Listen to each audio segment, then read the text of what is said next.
சுமி, கொஞ்சம் அப்படி உட்காந்துக்கலாமா? எனக்கு ரொம்ப முடியல. வா வா வா.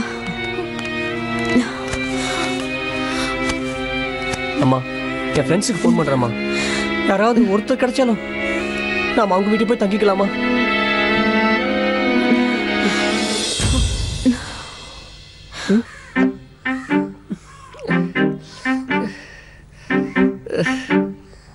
ஹலோ வருண்.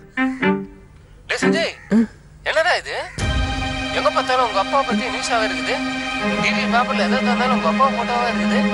என்னடா மேட்டர்? நிஜமா உங்க அப்பா கொலைச்சிட்டாரா? இருங்க.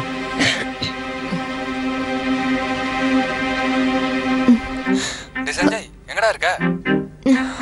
அதெல்லாம் அப்புறம் பேசுறேன்டா. எங்க ஃபேமிலி ஒரு நாள் மட்டும் உங்க வீட்டில் தங்கணும். உங்க வீட்டில் தங்கலாமா? சாரி மச்சான், நான் கூட கேள்விப்பட்டேன். எங்க அக்காவுக்கு வளகாப்புன்னு எல்லா ரிலேஷன்ஸும் இங்க வந்து டேரா போட்டுருக்காங்க. வேற யார்கிட்டயாச்சும் கேட்டு பார்த்தா?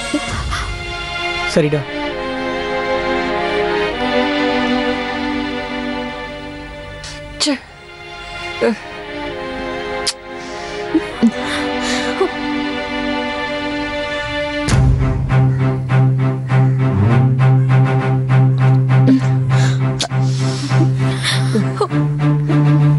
பிரியா, போனை கொடு.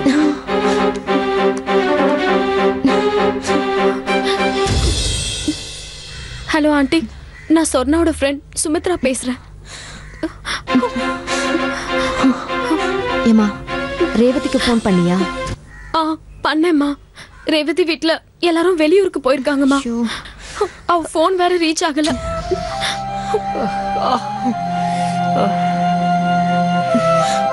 இப்ப என்ன பண்றதுன்னு தெரியலையே. வேற வழியே இல்லம்மா. பிரசாந்த் அப்பாவுக்கு ஃபோன் பண்ணிடுறேன்.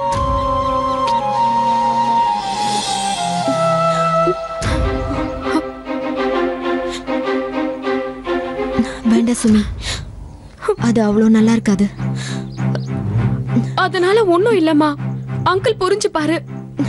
வேண்டாம் சுமி, கல்யாணத்துக்கு முன்னாடி அவங்க கிட்ட உதவி கேட்டு நிக்கிறது ரொம்ப அசிங்கம். இந்த நிலைமையில நம்ம வேற என்னமா பண்றது? அதுக்காக அவங்க கிட்ட கேக்குறது சரின்னு படலமா. அதுவும் நம்ம இந்த நிலைமையில இருக்கிறப்போ. நம்ம இந்த நிலைமையில இருக்கிறதால தானமா கேக்குறோம். ஆபத்து காலத்துக்கு இல்லனா அப்புறம் என்னமா உறவு? வேண்டாம் சுமி.